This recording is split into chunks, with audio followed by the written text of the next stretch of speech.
ये आकाशवाणी रायपुर है। छत्तीसगढ़ी समाचार बुलेटिन के संग शुभा मिश्रा के जय जोहार। अब सुनो आज के प्रमुख समाचार। आज मुख्यमंत्री निवास में आपातकालीन स्मृति दिवस कार्यक्रम के आयोजन करेगी। ए मौका में मुख्यमंत्री मीसाबंदी मल्ला करीन सम्मानित। प्रदेश में आज ले नवा शिक्षा सत्र के होई शुरुआत, लइका मन के तिलक लगा के करेगी स्वागत। औ छत्तीसगढ़ ले आज अयोध्या बर आस्था स्पेशल ट्रेन ला करेगी रवाना। अब समाचार विस्तार ले। आज आपातकाल के 49वां वर्षगांठ में रायपुर स्थित मुख्यमंत्री निवास में आपातकाल स्मृति दिवस कार्यक्रम के आयोजन करेगी। ए बेरा में मुख्यमंत्री विष्णुदेव साय लोकतंत्र सेनानी मीसाबंदी मल्ला शॉल और श्रीफल भेंट देके सम्मानित करीन। ए दौरान लोकतंत्र सेनानी संघा 5 बछर के बकाया सम्मान निधि देबर मुख्यमंत्री ला चांदी के मुकुट पहिना के उखर आभार जताइन। नवा आपराधिक कानून सोमवार 1 जुलाई ले लागू होही, जेकर बाद इंडियन पीनल कोड आईपीसी के जगह भारतीय न्याय संहिता और सीआरपीसी के जगह भारतीय नागरिक सुरक्षा संहिता और इंडियन एविडेंस एक्ट के जगह भारतीय साक्ष्य अधिनियम लागू होही। नवा कानून के माध्यम ले ए सुनिश्चित करे जाही कि लोगन मन ला तुरते न्याय मिले। एकर बर नवा तकनीक ला पूरा प्रक्रिया में शामिल करे गे है। प्रदेश में आज ले नवा शिक्षा सत्र के शुरुआत हो गए है। शाला प्रवेश उत्सव के तहत आज स्कूल पहुंचैया लइका मन के तिलक लगा के और मिठाई खिला के स्वागत करेगी। उन्हें नवा प्रवेश ले लइका मन ला स्कूल ड्रेस, पुस्तक और साइकिल घलो देगी। ए दौरान प्रदेश के शासकीय छत्तीसगढ़ माध्यमिक शिक्षा मंडल ले जुड़े निजी और आत्मानंद स्कूल मन में सांस्कृतिक कार्यक्रम घलो आयोजित करेगी। ए कार्यक्रम में स्कूल के प्राचार्य, शिक्षक और कर्मचारी मन के संग जनप्रतिनिधि मन घलो हिस्सा लीन। मुख्यमंत्री विष्णुदेव साय नवा शैक्षणिक सत्र बर लइका मन ला बधाई और शुभकामना दीन है। ओमन शिक्षक मन ले आग्रह करे है कि ओमन अपन मार्गदर्शन में लइका मन ला अच्छा शिक्षा और संस्कार देके ओमन ला अच्छा नागरिक बनाए। राष्ट्रीय शिक्षा नीति 2020 के शैक्षणिक सत्र 2024-25 ले स्नातक स्तर में प्रदेश के शासकीय और निजी विश्वविद्यालय में लागू करे जाही। राज्य शासन के उच्च शिक्षा विभाग के सचिव प्रसन्ना आर आज रायपुर में आयोजित एक पत्रकार वार्ता संबोधित करत कहीन कि राज्य के केवल 2 विश्वविद्यालय खैरागढ़ स्थित इंदिरा कला संगीत विश्वविद्यालय और ओपन यूनिवर्सिटी ला छोड़ के प्रदेश के सबो शासकीय और निजी विश्वविद्यालय मन में राष्ट्रीय शिक्षा नीति के क्रियान्वयन करे जावत है। इंदिरा कला संगीत विश्वविद्यालय और ओपन यूनिवर्सिटी में अवैया बछर ले राष्ट्रीय शिक्षा नीति लागू करे जाही। वन विभाग के अपर मुख्य सचिव रीचा शर्मा के अध्यक्षता में आज मंत्रालय में बाढ़ नियंत्रण समिति के बैठका हुई। बैठका में बरसात के मौसम में राज्य के आने जगह में बाढ़ आए में ओखर ले निपटे के तैयारी के संबंध में विचार विमर्श करेगी। उन्हें बाढ़ के दौरान राहत शिविर के व्यवस्था के संग आने विभाग डहल ले होवैया कार्यवाही और तैयारी के संबंध में घलो चर्चा करेगी। श्रीमती शर्मा पहुंच विहीन क्षेत्र में सबो जरूरी सामान भंडारण करे के निर्देश दीन। ओमन ज्यादा वर्षा होय में नदी और बड़े जलाशय के जल स्तर में निगरानी राखे बर कहीन। संगे संग कंट्रोल रूम बनाए के निर्देश घलो दीन। उन्हें बांध के जल स्तर बाढ़े में पानी के निकले बर निचला हिस्सा के जिला और सीमावर्ती राज्य मन ला 12 घंटा पहली बताए बर कहीन। ओमन जर्जर भवन में रहवैया लोगन मन ला आने सुरक्षित जगह में अस्थायी रूप ले बसाए जाए के व्यवस्था करे के घलो निर्देश दीन।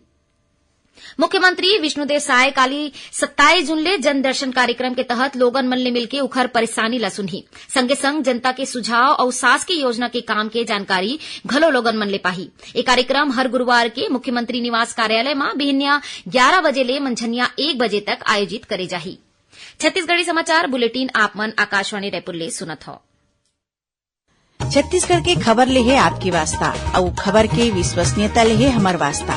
आकाशवाणी समाचार रायपुर के प्रादेशिक समाचार बुलेटिन के संगे संग हमार समसामयिक कार्यक्रम आप रेडियो के संग अपन मोबाइल में घलो सुन सकत हो। आकाशवाणी समाचार फेसबुक, ट्विटर और यूट्यूब में घलो हावय। हमार फेसबुक पेज हरे Chhattisgarh news on AIR, Twitter handle CGAIR news और हमार यूट्यूब चैनल हरे छत्तीसगढ़ AIR न्यूज। तो अब रेडियो के संगे संग आपके मोबाइल के माध्यम ले हम आप तक पहुंचत हन। छत्तीसगढ़ के हर खबर पर सुनत रहो आकाशवाणी समाचार। अब आगू बाढ़बो बाचे समाचार कोती। छत्तीसगढ़ ले आज अयोध्या बर आस्था स्पेशल ट्रेन ला रवाना करेगी। ए ट्रेन ला उप मुख्यमंत्री अरुण साव, विजय शर्मा और कैबिनेट मंत्री केदार कश्यप हरी झंडी दिखाईस। ए दौरान श्री साव कहीन कि छत्तीसगढ़ के लोगन मन ला अयोध्या स्थित श्री राम मंदिर के दर्शन कराए के मोदी के गारंटी ला राज्य सरकार पूरा करत है। जम्मू कश्मीर में जम्मू ले वैष्णो देवी तक हेलीकॉप्टर सेवा काली ले शुरू हो गई है। ये सेवा तीर्थ स्थल तक आए जाए के एक आरामदायक साधन है। हर दिन 4 उड़ान भरे जाही।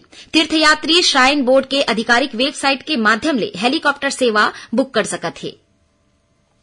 राष्ट्रीय जांच एजेंसी एनआईए हा छत्तीसगढ़ के 12 जगह में छापा के कार्यवाही करीन। एमा माओवाद प्रभावित तोन्यार, कुशलनार, बेडेनहोद और धौड़ी में जांच अभियान चलाए गिस। जांच के दौरान एनआईए हा 9,90,000 रुपया ले ज्यादा के नगद राशि बरामद करे है। उन्हें माओवादी घटना में प्रयोग होवैया मोबाइल फोन, टैबलेट घलो जब्त कर ले गए है। जानबा के मुताबिक ए बछर एनआईए हा भाजपा नेता रतन दुबे की हत्या के मामला में केस दर्ज करे रही। नहीं संदर्भ में प्रदेश भर में एक कार्यवाही करेगी है। सूरजपुर जिला में आज एंटी करप्शन ब्यूरो की टीम पुलिस के एक सहायक उप निरीक्षक ला रिश्वत लेवत रंगे हाथ गिरफ्तार करे है। आरोप है कि रामानुजनगर के सुरता गांव में रवैया एक मनखे ले सहायक उप निरीक्षक माधव सिंह पाछू होए एक अपराध में धारा जोड़े के नाम में 30,000 रुपया रिश्वत के मांग करे रहीस। एकर बाद संबंधित मनखे ले एसीबी में शिकायत करीन। आज एंटी करप्शन ब्यूरो की टीम जाल बिछा के आरोपी सहायक उप निरीक्षक और ओकर एक सहयोगी ला 10,000 रुपया के रिश्वत लेवत रंगे हाथ गिरफ्तार कर लेन। खेल और युवा कल्याण विभाग डहले राज्य खेल अलंकरण बर खिलाड़ी, प्रशिक्षक और निर्णायक मन ले 30 जून तक आवेदन मंगाए गए है।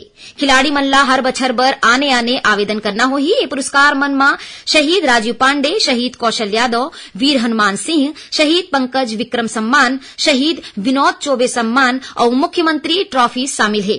एक संग वित्तीय बछर 2021-22 और 22-23 बर नगद पैसा, प्रेरणा निधि और डाइट मनी बर घलो आवेदन मंगाए गए है।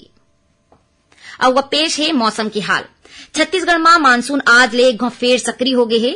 मौसम विभाग अवैया 5 दिन तक प्रदेश के कतकोन इलाका मन में वर्षा होए के संभावना जताए है। मौसम विभाग के अनुसार एक द्रोणिका मध्य गुजरात ले पूर्वी विदर्भ तक बने हैं। उन्हें एक ऊपरी हवा के चक्री चक्रवाती घेरा पश्चिम मध्य बंगाल के खाड़ी और ओखर ले लगे उत्तर पश्चिम बंगाल के खाड़ी के ऊपर बने हैं।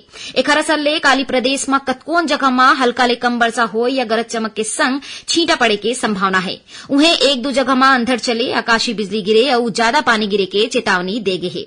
ज्यादा वर्षा के जगह दक्षिण छत्तीसगढ़ रही। एती राजधानी रायपुर के संग कतकोन इलाका में आज मंझनिया के बाद मौसम के बदले और गरज चमक के संग बूंदाबांदी हुई।